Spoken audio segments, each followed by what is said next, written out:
Ресей империясы 1714-1914 жылдар аралығында Орта Азиядағы бүткіл мұсылман елдерінің барлығын отарлап, өзінің құрамына мәжбүрлікпен қосып алды. Қазақ хандығының Ресей құрамына қосылуы 1731 жылы басталып, 1840 жылы аяқталды. Ресейдің отарлаушылық саясаты оның құрамындағы көптеген зиялы мұсылмандарға қатты әсер етті.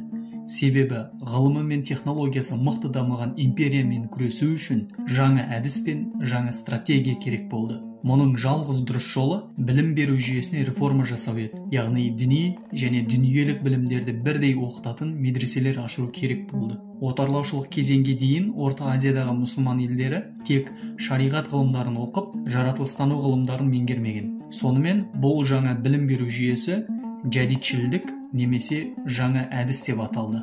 1883 жылы Татарстанда алғашқы жәдитшілдік медресе ашылды. Сонымен бұл жаңа әдіс бүткіл Орта Азия елдеріне кеңінен тарады. Алаш арыстарының барлығы жәдитшілдік әдісті қолдады. Мысалы, Қазақ және Айқап газеттері арқылы қазақ халқының санасын оятуға тырысты. Яғни діни негіздерді сақтай отырып, өркениетті елдердің ғылыми техникалық жетістігі мен жаратылыстану ғылымдарын үйрететін жаңа білім беру жүйесін құруға күш салды.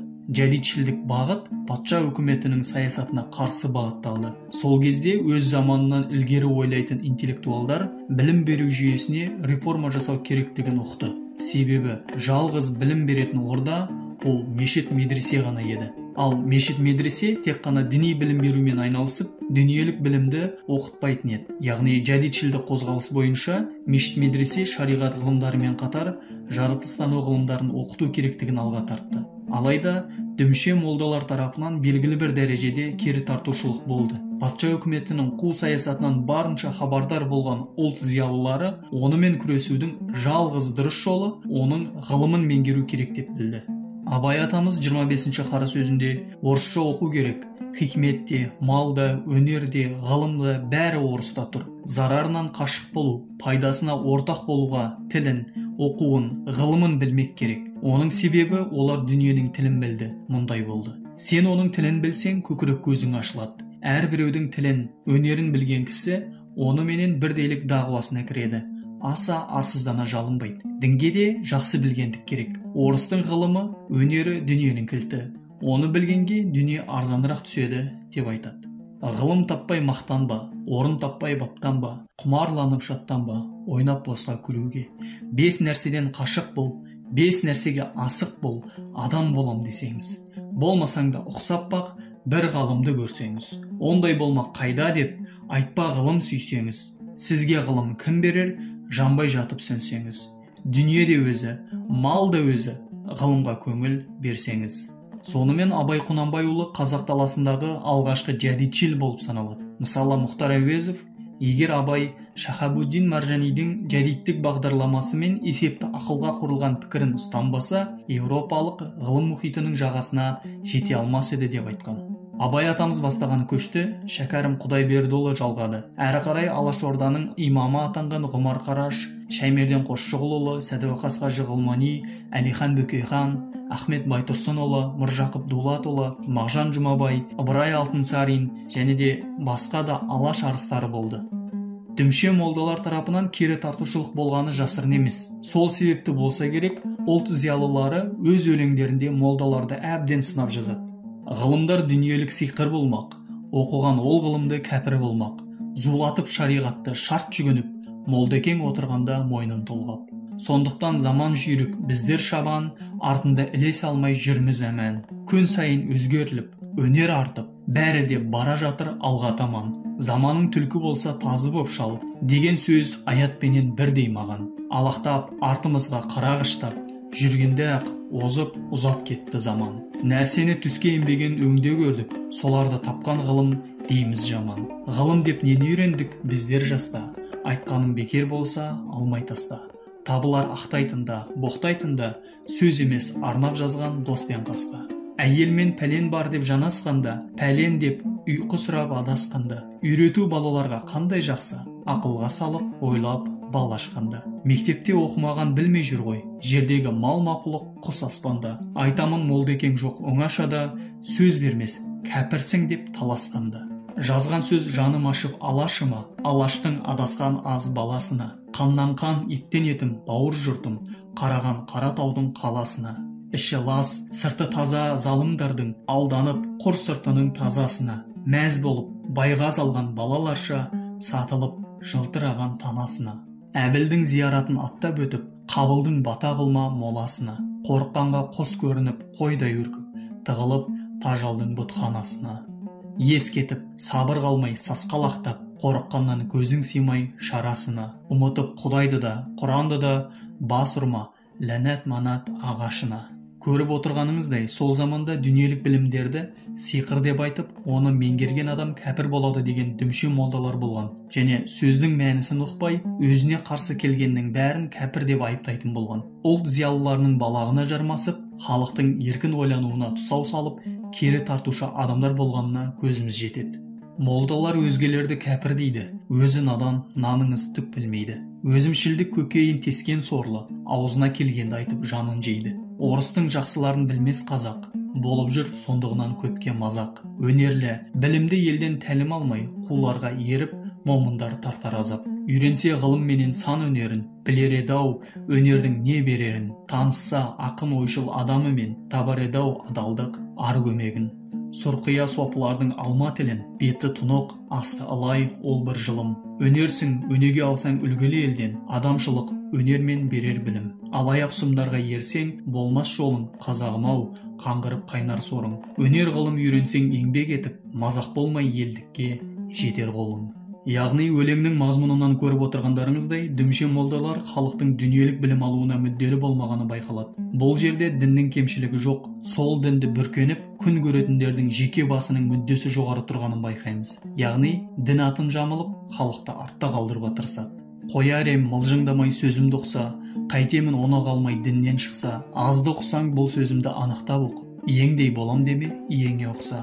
Тәңірің таза, болып бақ сенде кірсіз, әлің келсе менен қаш, иең мінсіз.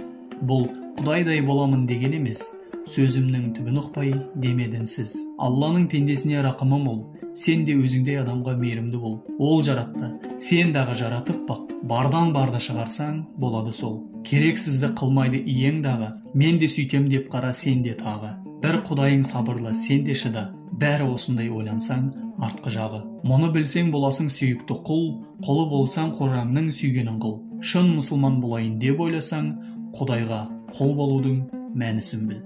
Шәкәрім атамыздың өмір сүрген уақыты нағыз отарлаушылық кезеңге тұспа-тұс келеді. Және ол орыстың ғылымы мен технологиясы қаншалықты ілгері дамығанына куә болған. Сол себепті ол да ғылым үйреніп, технология жарату керектігін өлеңдерінде жазған. Алайда мұны да кейбір адамдар теріс ұғынып, оны айтқан адамда дінсіз деп айыптау оқиғалар болған. Нәтижесінде бұл нәрсе Шәкәрім атамыздың өлеңінен көрініс табады. Орысша оқығанды кәпір дейді, иманы жоқ, сауаптан тақыр дейді. Ғылым туын қолға алып шықса біреу, бұзық келді, болды-ау заман ақыр дейді.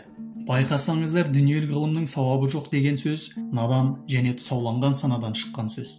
Ғылымды меңгеру үшін ақылдың ой еркіндігі керек, және ол ешқандай шектеулерден тұсаулы болмағаны абзал. Сонда ғана ғылым дамиды, ұлы өркениет қалыптасады.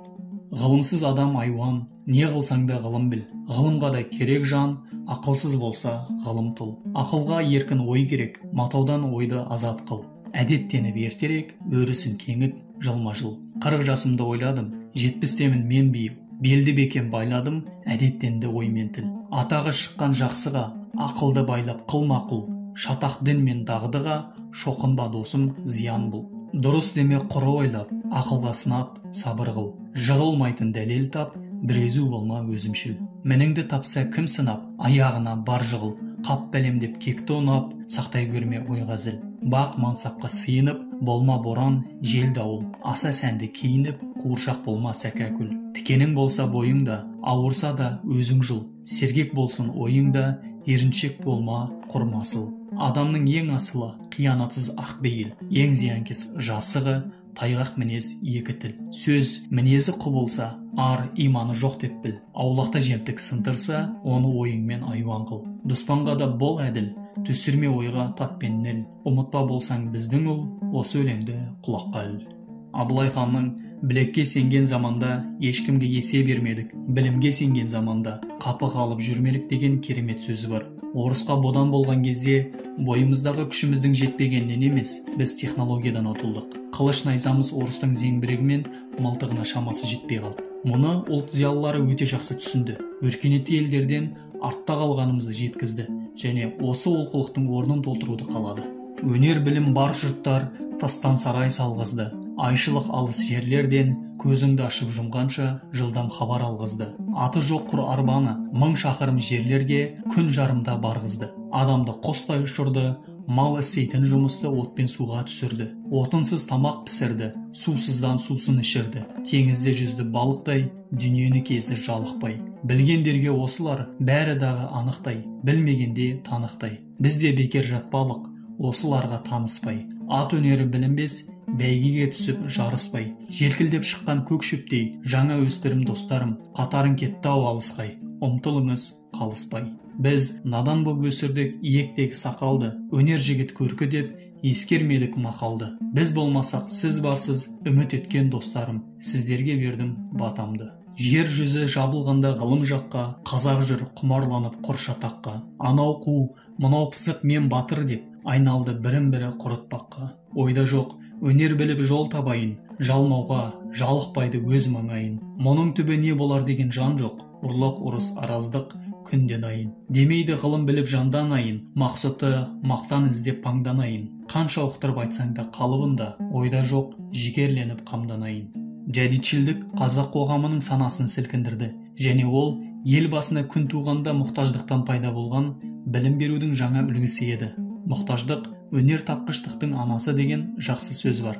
18-19 ғасырларда мұсылмандар отарлаушылыққа түсіп, құндылықтары аяқ асты болып жатқанда жәдетшілдік бағыт пайда болды. Яғни мұсылмандар тек қана діни біліммен шектеліп қалуы жеткіліксіз екені анық еді. Әуелгі мұсылмандар қате түсінікпен дінді сақтау мақсатында жаратылыстану ғылымдарына тыйым салса, бүгінгі таңда сол дінді сақтап қалу үшін керісінше жаратылыстану ғылымдарын үйрену қажет деп айтар едім. Ең бастысы, ғылымды дүниелік және ақыреттік деп бөлу үлкен қателік болғандығын бүгінгі мұсылмандар әлі де түсінбей жүр. Қажу барма тұлпарға, талу барма сұңқарға, иман күшті оларда, мен жастарға сенемін. Алаш айбынды ұраны, қасиетті Құраны, алаштың олар құрбаны, мен жастарға сенемін. Мен сенемін жастарға, алаш атын аспанға, шығарар олар бір таңда, мен жастарға сенемін.